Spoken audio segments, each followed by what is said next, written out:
Company के managing director Atul B लाल साहब हमारे साथ शो में जुड़ रहे हैं। मिस्टर लाल, गुड आफ्टरनून। धन्यवाद हमसे जुड़ने के लिए सर।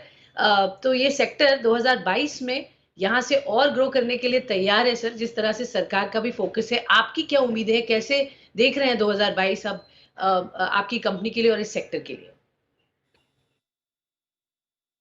बहुत बहुत धन्यवाद। देखिए, हमारी ये कन्विक्शन है कि इलेक्ट्रॉनिक गुड्स और कंज्यूमर ड्यूरेबल गुड्स जो इंडिया में बिकेंगे वो इंडिया में ही बनेंगे। और इसमें बहुत सारी कैटेगरीज इंडिया और डिक्सन ग्लोबली कंपैरेटिव है और ग्लोबल मार्केट को एक्सेस करा जाएगा। सो एक बहुत बड़ा टेलविंड है। हमारा ये कन्विक्शन है, ये बिलीफ है कि सेक्टर के लिए और डिक्सन के लिए एक किसी किस्म का एक इन्फ्लेक्शन पॉइंट है, Y2K मोमेंट है। आपने बिल्कुल सही कहा कि हम एक अग्रेसिव ग्रोथ पाथ पे हैं। कोविड के होने के बावजूद जो कि Q1 में इम्पैक्ट था और बहुत सारे सप्लाई चेन चैलेंजेस थे, हमारा रेवेन्यू इस साल पिछले साल के मुकाबले जो कि 6,400 करोड़ था, इस साल करीब 11,500 से 12,000 करोड़ पे होगा। और अगले साल हम 17 से 17,500 करोड़ का रेवेन्यू टारगेट कर रहे हैं। हम बहुत सारी PLI स्कीम के बेनिफिशियरी हैं। मोबाइल में हमारी पहली इंडियन कंपनी है जिसने कैपेक्स का और रेवेन्यू के थ्रेशोल्ड को अचीव किया है। और हमारा करीब 50 से 60% का जो इंक्रीमेंटल रेवेन्यू है वो ग्लोबल मार्केट्स में US जाएगा।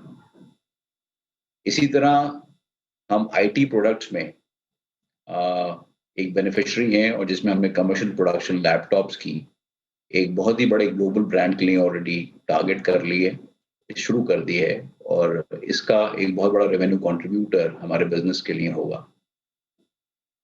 हम टेलीकॉम में प्रोडक्ट्स में भारती के साथ जॉइंट वेंचर किया है जिसमें एयरटेल हमारा एंकर कस्टमर है और कंज्यूमर प्रोमाइसेस प्रोडक्ट्स की GPONs, ONTs, IoT devices Airtel के लिए प्रोडक्शन नेक्स्ट क्वार्टर में शुरू होगी, जो भी एक बहुत बड़ा कंट्रीब्यूटर होगा। सिमिलरली वाइट गुड्स में हमारे को अप्रूवल मिला है सरकार का, जिसमें हमारा एक जापानीज कंपनी के साथ जॉइंट वेंचर है और इसमें हम AC control boards domestic market के लिए नहीं बल्कि ग्लोबल मार्केट्स के लिए भी बनाएंगे अगले साल से। और LED लाइटिंग में जिसमें हमारा बैकवर्ड इंटीग्रेशन में PLI अप्रूवल मिला है, ये प्रोडक्शन भी अगले साल शुरुआत में शुरू होगी।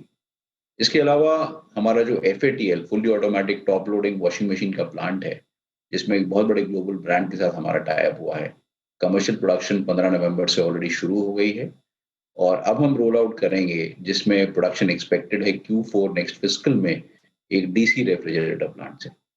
सो बहुत बड़े अग्रेसिव ग्रोथ के प्लान्स हैं एग्जिस्टिंग वर्टिकल्स में भी और न्यू वर्टिकल्स में भी। कोर सब में इलेक्ट्रॉनिक्स है। सो ये हमारी स्ट्रैटेजी है। टेलविंड और गवर्नमेंट पॉलिसी हमारे साथ हैं। ज़्यादा से ज़्यादा ब्रांड आज आउटसोर्सिंग को देख रहे हैं। ग्लोबल कस्टमर्स आज इंडिया को देख रहे हैं सोर्सिंग के लिए। सो अपॉर्चुनिटी बहुत बड़ी है। अपॉर्चुनिटी बड़ी है, कन्विक्शन स्ट्रांग है और बिल्कुल डिमांड यहाँ पर अच्छी दिख रही है, चाहे आप डोमेस्टिक पॉइंट ऑफ व्यू से देखें या ग्लोबल। एंड आपने कहा कि बहुत सारे वर्टिकल्स हैं जो सभी existing ones and the new ones जहाँ पर आप एंटर करें सर, तो डिमांड को कैसे मैचअप करेंगे? और मैं थोड़ा सा डिटेल में आपके साथ जानना चाहूंगी, क्योंकि जब आपकी कंपनी की बात कर रहे हैं तो आप हर एक एरिया में जिस तरह से ग्रोथ प्रोस्पेक्ट्स दिखा रहे हैं, ऑफकोर्स कोर और उसकी बेसिस इलेक्ट्रॉनिक्स है, बट जिस तरह की अनप्रेसिडेंटेड डिमांड यहाँ दिखी है, उसको मैचअप पेसअप कैसे करेंगे? कैसे, कितनी कैपेक्स और आएगी? और क्या ये सही टाइम होगा आप जैसे एक-एक वर्टिकल को separately as a wholesome business देखें? बिकॉज़ अभी कंपनी के पास बहुत सारे वर्टिकल्स हैं और सारे ही अच्छा प्रदर्शन दिखा रहे हैं सर। तो आगे स्ट्रैटेजी क्या रहेगी इसको ईच वर्टिकल के लिए एक स्पेसिफिक ग्रोथ चार्ट अगर हम की बात करें तो? देखिए, कंपनी की बैलेंस शीट बहुत स्ट्रांग है, डेट लेवल बहुत लो है, कैश एक्रूवल्स हैं, रिटर्न ऑन कैपिटल एम्प्लॉयड 30% के ऊपर है वर्किंग कैपिटल इंटेंसिटी पे बहुत ज़्यादा ध्यान है, operating cycle plus minus 3 days पे है। तो ये जो हमारे एक्सपेंशन प्लान्स हैं जिसमें एग्जिस्टिंग वर्टिकल्स में कैपेसिटी एक्सपेंशन या डीपनिंग ऑफ मैन्युफैक्चरिंग या न्यू वर्टिकल्स में एंट्री, इसमें बैलेंस शीट सपोर्ट करती है ये सब ग्रोथ प्लान। थोड़ा सा डेट लेना होगा बट ये सब सपोर्ट करती है और हमारा इस साल का कैपेक्स करीब 400 साढ़े 400 करोड़ का है। अगले साल से मुझे लगता है कि इंटेंसिटी कैपेक्स की कम हो जाएगी, वो करीब 225 से 250 करोड़ के। हमारे पीएनएल सेंटर्स हैं, सो हर पीएनएल सेंटर को एक सीईओ प्रेसिडेंट हेड करते हैं जो इंडिपेंडेंटली ये बिजनेसेस चलाते हैं और मेरे को और बोर्ड को रिपोर्ट करते हैं। सो ऑर्गेनाइजेशन बैंडविड्थ है और कॉन्टिन्यूस टैलेंट एक्विजिशन पे फोकस है। So as far as structuring is concern, कोई बहुत बड़ा चैलेंज नहीं है। क्योंकि एक सीईओ एक पर्टिकुलर पीएनएल देखते हैं, लाइटिंग अलग है, होम अप्लायंसेस अलग हैं, कंज्यूमर इलेक्ट्रॉनिक्स और टेलीकॉम अलग है, मोबाइल अलग हैं। सो उस चीज को मद्देनजर रखते हुए कंपनी में बैंडविड्थ है। ओके, कंपनी में बैंडविड्थ है सर। सही वक्त होगा अभी या थोड़े टाइम बाद जब आप इंडिविजुअल वर्टिकल्स को सेपरेटली प्रोबब्ली लिस्ट करें टू अनलॉक वैल्यू, क्योंकि हर एक में अच्छा पोटेंशियल दिख रहा है और अच्छे खासा बिजनेस इमर्ज होकर आ रहा है on a stand alone basis for that vertical. तो क्या एक अपॉर्चुनिटी है इनको अलग से लिस्ट करने की या अनलॉक करने की इन एनी वे? अभी ऐसा कोई प्लान नहीं है। आप प्लीज अप्रिशिएट करें, इन सब बिजनेसेस में कॉमन कोर जो है वो इलेक्ट्रॉनिक्स है। सो हमारा एसेट बेस फंजिबल होता है। आज लाइटिंग में जो मशीन लगती है, मैं उस मशीन को टेलीविजन में भी यूज कर सकता हूँ, कंप्यूटर मॉनिटर में भी यूज कर सकता हूँ। सो अभी इस तरह का कोई प्लान नहीं है कंपनीज को अलग अलग करके, बिजनेसेस को अलग अलग करके लिस्ट करने का। अभी ऐसा कोई प्लान नहीं। क्योंकि अभी तो एक इकट्ठा होके कंपनी को ग्रो करना है और रिटर्न ऑन कैपिटल एम्प्लॉयड को मैक्सिमाइज करना है।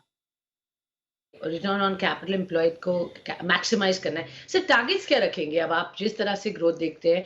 अगर मैं जानना चाहूँ टॉप लाइन और bottom line by the end of this year और FY22 के एंड में पूरे साल के लिए जो अगला साल है उसके लिए आप क्या ग्रोथ प्रोजेक्ट कर रहे हैं for top line and bottom line? जैसे आपने कहा बहुत अग्रेसिव चार्ट पर, ग्रोथ चार्ट पर आप चले हैं, तो क्या उम्मीद करें? और मार्जिन भी सर। देखिए 20-21 में हमारा रेवेन्यू 6,400 करोड़ था। इस साल पेंडेमिक के बावजूद हम टारगेट कर रहे हैं 11 से 11,500 करोड़ का रेवेन्यू और नेक्स्ट ईयर करीब 17.5 से 17,000 करोड़ का रेवेन्यू हम टारगेट कर रहे हैं। तो एक बहुत आप देखिए सिर्फ 2 साल में हम रेवेन्यू को ऑलमोस्ट ट्रिपल करने की कोशिश कर रहे हैं और हमें एक कॉन्फिडेंस है कि हम ये चीज़ कर पाएँगे। जहाँ तक मार्जिन्स और प्रॉफिटेबिलिटी का सवाल है, मार्जिन थोड़े प्रेशर में रहे हैं क्योंकि एक बहुत ही सप्लाई चेन के पर्सपेक्टिव से चैलेंजिंग ईयर रहा है। जहाँ पे सप्लाई चेन में सेमीकंडक्टर्स की और चिप्स की शॉर्टेज रही है, कमोडिटीज़ की प्राइस बढ़ी हैं, फ्रेट इम्पोर्ट फ्रेट करीब 8 से 10x हो गया है। मैं जैसे आपके कलीग ने अभी कहा कि अब सिचुएशन स्टेबलाइज़ हो रही है और कमोडिटीज़ की प्राइसेज़ भी सॉफ्टन हो रही हैं। तो मार्जिन में इंटरिम पीरियड में थोड़ा-सा प्रेशर रहा है और मुझे लगता है कि कपल ऑफ क्वार्टर्स में मार्जिन रिस्टोर हो जाएँगे ओरिजिनल लेवल। मार्जिन रिस्टोर हो जाएंगे सर। प्रॉफिटेबिलिटी की क्या गाइडेंस होगी इन टर्म्स ऑफ परसेंटेज या एब्सोल्यूट टर्म्स?